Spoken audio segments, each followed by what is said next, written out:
So hello everyone है म चाहिँ एकदम एक हप्ताको बादमा घर आएको कि जङ्गल चाहिँ यति साह्रो जङ्गल भइसक्यो झार चाहिँ अब भोलिदेखि म ड्याङ्की ड्याङ गर्नुपर्ने छ गाइस।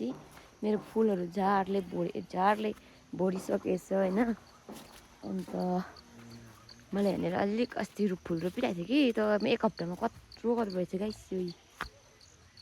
यो फुल चाहिँ फुलेपछि देखाउँछु गाइस तपाईँहरूलाई है। सो यो पनि फुल्दा चाहिँ मजाको देख्दो रहेछ है। अन्त अहिलेको वेदर चाहिँ यस्तो छ हाम्रो यता।